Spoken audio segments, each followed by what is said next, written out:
Greetings, everybody. Ho, ho. We've got a lot to talk about. Not a lot of time to do it in. It is a wonderful, terrific, toxic Tuesday. That's right. You can check out Nick Weiser's channel today for Toxic Tuesday later this evening. Looks like he's got some great stuff going on over there. We've also got the Tuesday Tirade Entertainment Talk Show coming up with myself and Tom Connors and Midnight's Edge. Looks like a lot of you showed up nice and early, which I do appreciate. We've got our good friend Christian Delorme sending us a Canadian $4 super sticker. Thank you for that. Grumpy old Ninja Kintaro OA is here as well. We've got Captain Fandom Nerd Olaf Von S, Eric K, Rob Altus, Judah Khan, Morgan King, D. Bud Martin, and 6.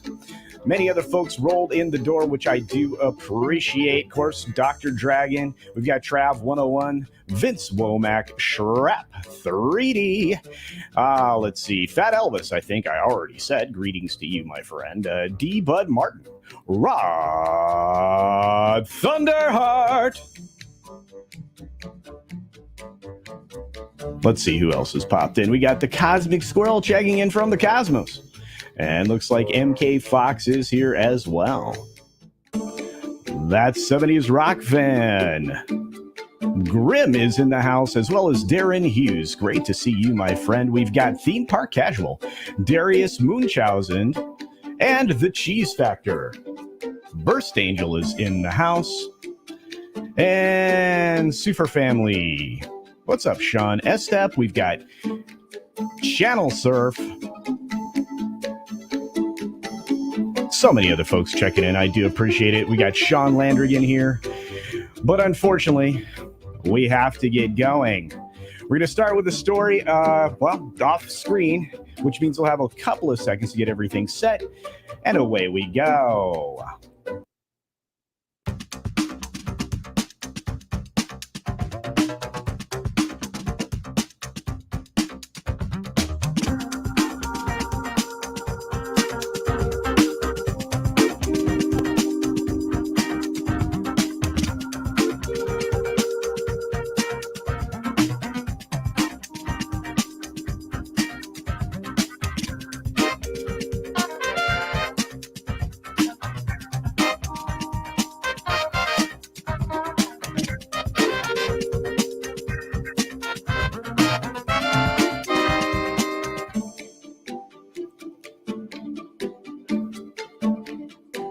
Good morning, good afternoon, good evening, or good night, wherever you are and whenever you're watching. Thanks for checking out the 6 Minute Daily. We've got a lot of stories to talk about, not a lot of time to do them in, so let's get started right away, shall we? First of all, Universal's out there teasing the Fast and the Furious 10 with a first look at Jason Momoa. They're talking about packed, diverse slate.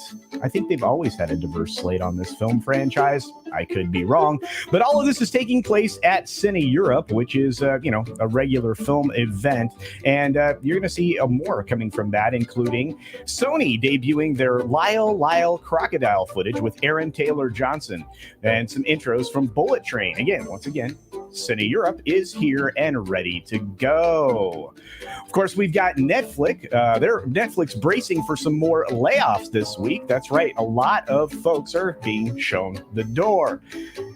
And I'm not surprised. This company has lost 70% of its value over the course of the last, 6 months, 7 months tops. A lot of that going back to simply losing 200,000 subscribers, and they project even more, up to 2 million during this next quarter, which we'll find out here shortly what they actually did lose. Netflix and many other media companies like them, they're realizing that they need to appeal to a broader audience, and that may require some people not working there anymore. Of course, speaking of not working there anymore, I think Pixar is set for some trouble, at least in their employment offices, because they're still trying to guess what happened to Lightyear at the box office. And I think we all know, and I don't think it's as simple as a representation kiss or any of that other stuff. I think people are just turned off by Disney right now, Pixar specifically, especially if they saw something like seeing red. And the numbers bear it out. I mean, honestly, this article is still pimping the number 51 million for the domestic earnings for this film, but that's not entirely accurate. We look at the numbers, and we're going to look at the comparison between this film and a previous animated film released in April, Sonic the Hedgehog 2. You can see here the astronomical growth for Sonic the Hedgehog. It cost half as much, or not even half as much. It was $90 million versus $200 million for Lightyear. It opened in fewer theaters. Its maximum number of theaters are just slightly over what Lightyear opened up with. And let me tell you, the domestic opening weekends are very different. You had $50.5 million, or $50.6 million if you round up, not 51, which is the number they're trying to sell us, versus $72 million for Sonic. Overall earnings, I imagine, if you look at these numbers across the board, I don't think Lightyear makes $1. I think Sonic did, and I think it's going to have a third run at the box office, in addition to, I believe, the television show that we've been talking about for a while. But time will tell. Speaking of time telling things, wow, Stephen Colbert really misrepresented things, saying Stephen Colbert addresses detainment of staff filming Triumph, the Insult Comic Dog segment at Capitol. Everyone was very professional.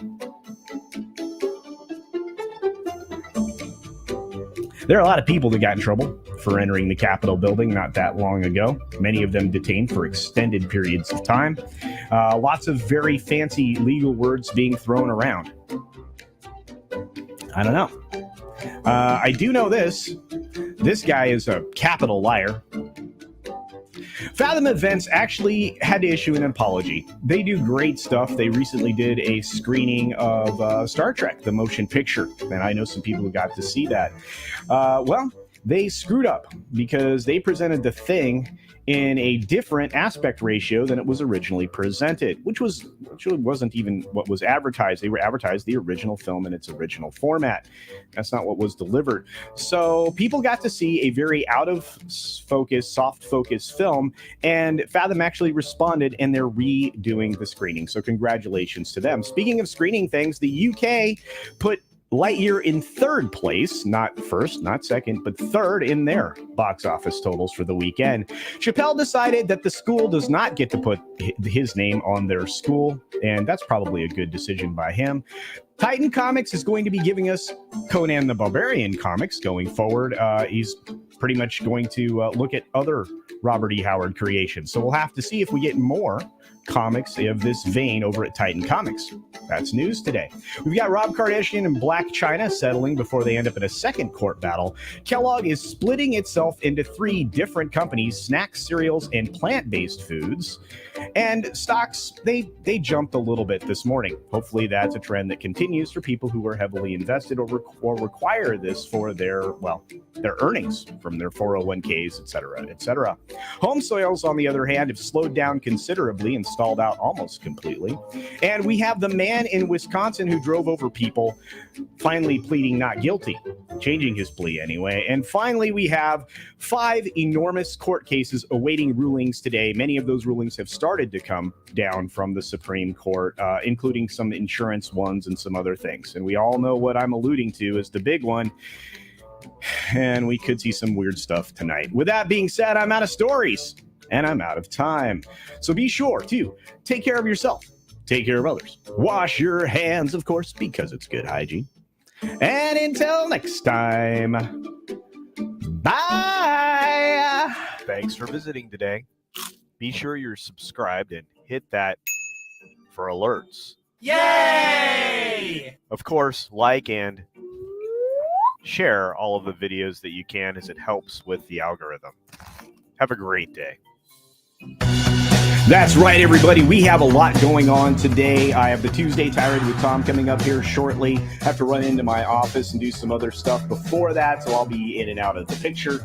But look, I just want to say thanks for being here. Check out Toxic Tuesday on Nick's channel tonight. Check out all the great shows we have from all the great creators. We had a great yelling at parked cars like that last night. Check that out. And I hope everybody has a great day. See ya!